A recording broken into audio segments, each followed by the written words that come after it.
Trump প্রশাসনের অনুরোধে Ukraine সব যুদ্ধ কার্যক্রম বন্ধ করার জন্য নিঃশর্ত ৩০ দিনের যুদ্ধবিরতিতে সম্মত হয়েছিল, কিন্তু শুধুমাত্র জ্বালানি অবকাঠামোতে আংশিক যুদ্ধবিরতিতে সম্মত হয় দুই দেশ। এদিকে যুদ্ধবিরতি নিয়ে মার্কিন ও ইউরোপের মনোমালিন্যের মধ্যে ইউক্রেনে শান্তিরক্ষী বাহিনী পাঠানোর পরিকল্পনা করে হোঁচট খেয়েছেন ব্রিটিশ প্রধানমন্ত্রী। দেশটির সেনাবাহিনী প্রধানমন্ত্রীর এমন পরিকল্পনাকে নাকচ করে দিয়েছে। বিস্তারিত ইমতিয়াজ আলমের রিপোর্টে।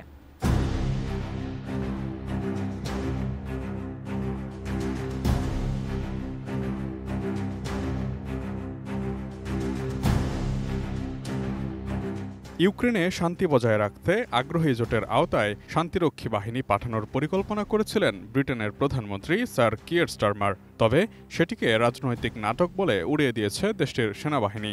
ব্রিটিশ প্রধানমন্ত্রী এ মাসের শুরুতে শান্তিরক্ষা উদ্যোগের প্রস্তাব করেছিলেন এবং জোর দিয়ে বলেছিলেন বেশ কয়েকটি দেশ যে কোনো শান্তি চুক্তি কার্যকর করতে প্রস্তুত রয়েছে।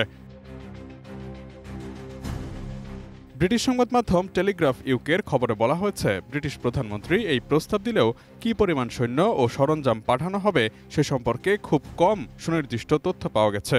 স্টারমারের এই পরিকল্পনার প্রসঙ্গে গতকাল রোববার ঊর্ধ্বতন সামরিক সূত্রগুলো টেলিগ্রাফকে বলেছে, স্টারমার এই ইস্যুতে নিজের থেকেই এগিয়ে গেছেন।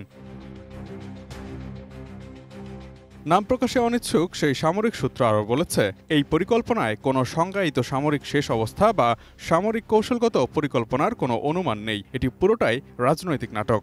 এদিকে ব্রিটিশ প্রতিরক্ষা মন্ত্রণালয়ের সূত্রগুলো রোববার রাতে জোর দিয়ে বলেছে, এই আগ্রহীদের জোট গঠনের পেছনে গতি বাড়ছে এবং জড়িত দেশগুলো একটি শান্তি সুরক্ষিত করতে এগিয়ে যেতে প্রস্তুত।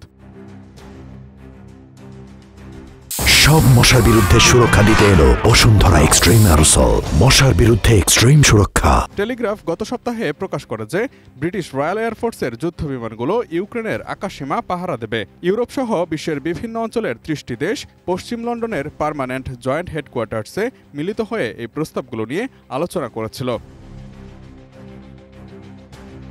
প্রতিবেদনটিতে আরও বলা হয়, রাশিয়া বা আমেরিকা কেউই যুক্তরাজ্য নেতৃত্বাধীন এই জোটকে সমর্থন করেনি। ইউক্রেন এবং এর আশপাশে প্রায় ৭ লাখ রুশ সেনা এবং অস্ত্রধারী ১০ লাখেরও বেশি ইউক্রেনীয় সৈন্য রয়েছে। এই অবস্থায় ১০,০০০ সদস্যের আন্তর্জাতিক বাহিনী কি করতে পারবে তা নিয়েও সন্দিহান প্রতিবেদনে উল্লেখ করা এক জ্যেষ্ঠ প্রতিরক্ষা কর্মকর্তার।